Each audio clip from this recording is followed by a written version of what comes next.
All right. Good morning, everyone. Hope you're doing well so far, continuing the day. So we're now going to move on to our next session. And before I introduce our speaker, I would just like to remind everyone that if you have any questions for Rob, you can submit them online via the platform, and we'll be answering those at the end. But without further ado, I'm very pleased to introduce Rob Murdoch, Managing Director at Exposure Analytics. Rob will be talking to you about measurement and data, the future of footfall analytics. Welcome, Rob. Thank you very much. Does that change? Yes, as I said, I'm Rob Murdoch, the Managing Director of Exposure Analytics. We've been around for about 7 or 8 years now, doing footfall analytics for events, brands, exhibitions, experiential pop-ups, the likes. I'll just give you a little sort of teaser, taster video. If you're a retailer, an exhibitor, Is there any sound? event organizer, or even a city planner, understanding people's movements around your space allows you to make informed decisions. At Exposure Analytics, we can tell you your peak hours, which route your visitors took, how many of them were engaged, if they were exposed to your brand, and if they came back for more. And the best bit? By using our unique sensors, you can have all of this information without interrupting your visitor's experience.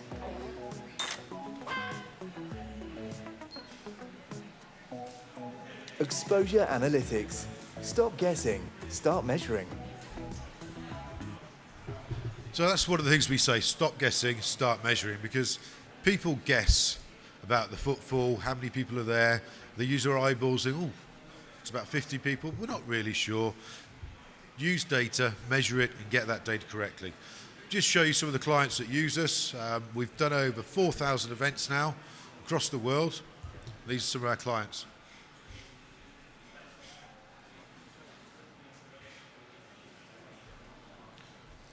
Each of our clients use the product in different ways and want to get different things out of it. But at the end of the day, it's all about the data and what you do with it. There's no point capturing data and doing nothing with it. We work all over the world, pretty much. We try to. The pandemic didn't help us much, but we're back working again in China, US, Europe, so we are getting there. So, the Design Business Association said the most important way of communicating the value of design is by measuring its true effectiveness. If you're not going to measure, what are you going to get out of it? You've got to keep on measuring, and more so now. So what we're finding with our clients is they are looking at the data from previous events pre-pandemic and what it's like post-pandemic. You can see here the footfall is a lot less than it was 2 years ago. Is that because people can't make it? Is there a risk? But our brands are deciding, do we go back to that event? Is it going to be the numbers that we want? Are we getting the footfall? So how and what do we measure? There's a number of ways that clients will measure the activity of their events. They'll do surveys. Surveys, between 5 and 30% of people respond to surveys. So you're not getting that much data. Mystery shoppers, how are they performing? How are your staff performing on the stand? You want to test them, because we use our data as well, our sensors, to find out, actually, when Johnny's over there in the corner, he's scaring people off. Let's get him off the stand. Social reach, so they're measuring it with Twitter, Instagram, and how many people are tweeting, reliking it. They get press coverage. Our bigger clients will have dedicated press people on the stand to talk to the press. Won't let your average salesperson talk to the press people. Lead capture, very important. We all want to capture the leads. How many leads do we get? What we do with some of our other clients is, how many people engaged on your stand? How many walked past? And how many leads did you capture? We give you a sort of coefficient and a ratio of what that percentage is, that conversion ratio. And then you've got organizer data. Now, the organisers here are very good, and I apologise to any organisers that are listening, but the data you give us is normally crap and bullshit.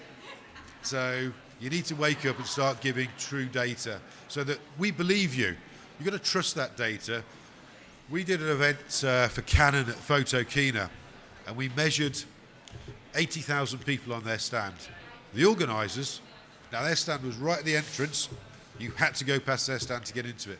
The organisers said there was 180,000 visitors. So kind of like, well, who's right? Whose numbers do I believe? We argued the case with our numbers and said they're correct. We went to the organisers and said, well, how do you do your counting? Well, when somebody walks in, we count them. If they walk out, we give them another ticket. So when they come back in, we count them again. So if I went out 3 or 4 times to have a fag, I'd be counted 3 or 4 times, skewing the data. Smarter apps, another way of measuring data and how we can see what's going on, but not everyone downloads the app. And quite frankly, I've never downloaded an event app. Data exchanges, so are we passing data between the visitors? So the Conduco apps over there are really good, getting data sent across. Our products are on there. Everyone's stand's got one of these, they're getting the data. RFID, NFC, which is similar to Conduco. Virtual events, they're measuring the hell out of virtual events. And what we're finding, people coming back to physical saying, all this data we're getting with virtual, we want to get it with physical. Well, we've been doing it for 7 years, and they're starting to do more. AI systems, sort of measuring the movements, looking at people's eyeballs, a little bit scary, but they are doing that. And motion tracking, sort of similar to what we're doing. A lot of these require visitor action, so you don't always get it. Like I said, who downloads an event app now? Not that many people. So the reason for doing the footfall measurement is you get an idea of how many are coming on your stand and how many and what they're doing. There's something we call the power of 3. So if you're measuring engagement on an aspect of your stand, so the example I'll give you is we did an activation for an NFL football team, and the individuals could come along, give their details and dress themselves in a virtual self in their favourite football team. So the client measured each person that did that. What they didn't measure were the people that stood by them, who were their friends, but were engaged with the product. So when we started putting our sensors on it, we called it the power of 3. They measured 3 more people were actually engaged with their product than just the clicking. So it's not all about touching, it's all about people standing around and being there. So what type of solutions are there? You've got your facial recognition. The problem with facial recognition is we're wearing masks. Doesn't work at the moment. It will when people stop wearing masks, but will we stop wearing masks? There's a downside to that. There's also a big GDPR issue around facial recognition. You need to consent. So if you're doing an event with facial recognition, everyone's got to consent to it. Beam breakers is another solution. There's beam breakers, there's floor mats that you can walk on.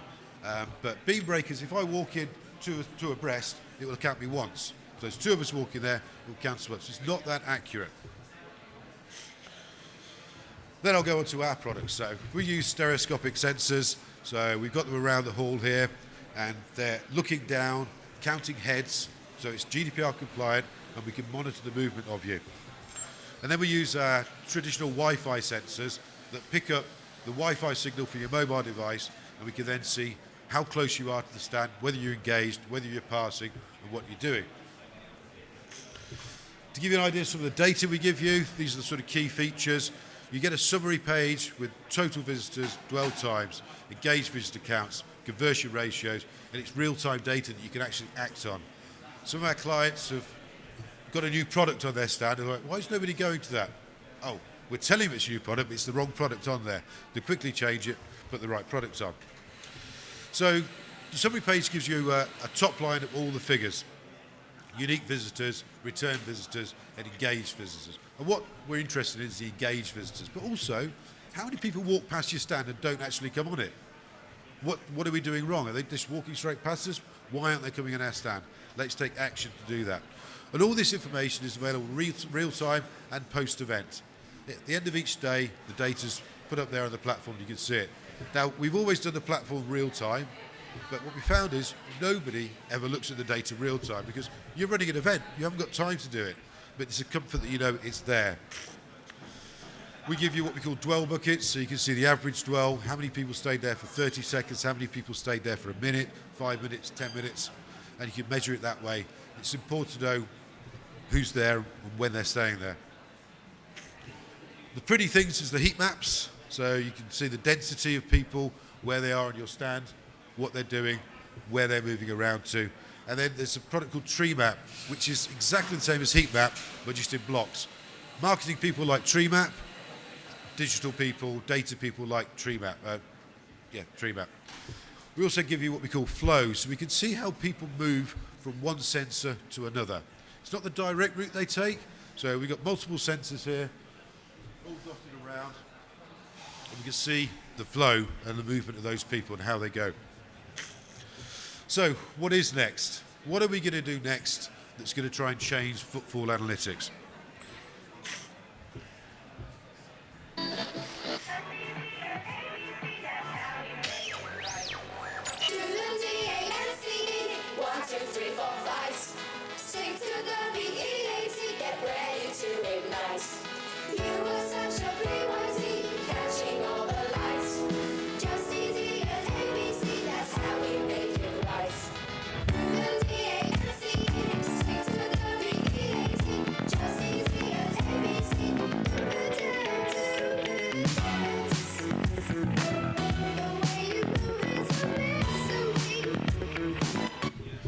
So we could show you movement from sensor to sensor, but what our clients wanted to know was, what is the true journey of that visitor on your stand? How could we do that? Wasn't very easy, so we started work on this in March last year. Thank God for lockdown, that's the only good thing about it in my mind. And these dots on this screen represent individual people. So this is at the ACC in Liverpool. On the concourse there, it's 75 metres long. We have 8 sensors in the put in the ceiling, measuring movement. So that's a still, what it looks like, and this is it in action.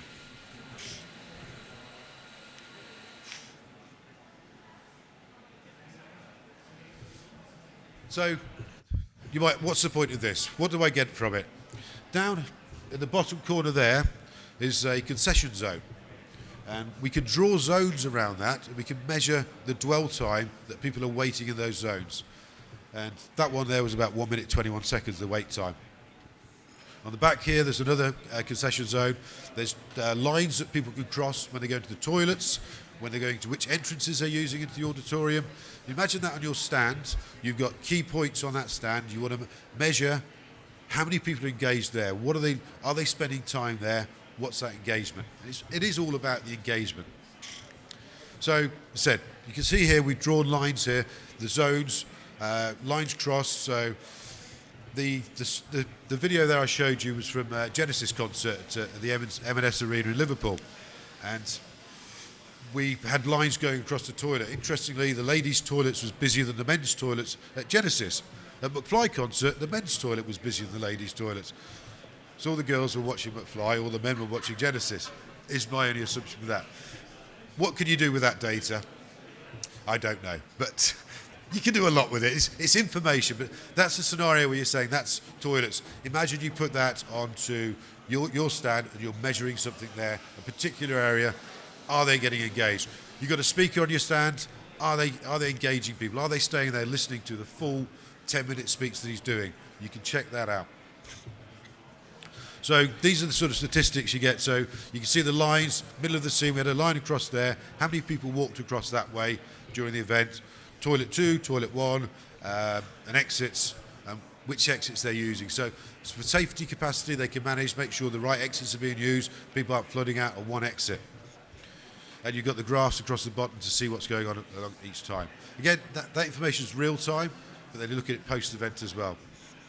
And then we go to the zone statistics. So you can see concession 1 was 1 minute 4 seconds, concession 2, 1 minute 21 seconds, and the average count was 934 in concession 2. So they're building up data. So we've done, I think, about 10 concerts now at the M&S Arena. They're building up data. Do they need to get more people at that concession for that time? Do they need to move people over there and do it at that time? Managing that information to give you results. So that's me. I'm hoping there's going to be some questions. But as we say, stop guessing, start measuring. Thank you so much, Rob. There is actually a question, and the question is, have you managed to deploy this technology here at ETL? Yes, we have. We have it on the entrances. So if you look on our stand over there, there's a big green sign saying please enter. So we're doing occupancy monitoring here. We didn't deploy people coordinates because it was just, we didn't have the time and the capacity to do it at the moment. And I guess the busiest stand is exposure analytics, right? Yes, yes. Surely, yeah? Yep. And another question is, obviously you mentioned a lot of different ways of tracking data. What do you think is the most prominent and most sort of exciting way of measuring data that way moving forward? I mean, if we talk about footfall data, it's definitely people coordinates. It's nobody else has done this in the events industry, and our clients are just chomping at the bit to get it on their stand. So we've got a deployment IBC for Canon, Philips, one of our big clients. We're putting it into CES, RNSA as well. So yeah, we're putting it out to a lot of events. Amazing. Do we have any questions here in the audience? Okay.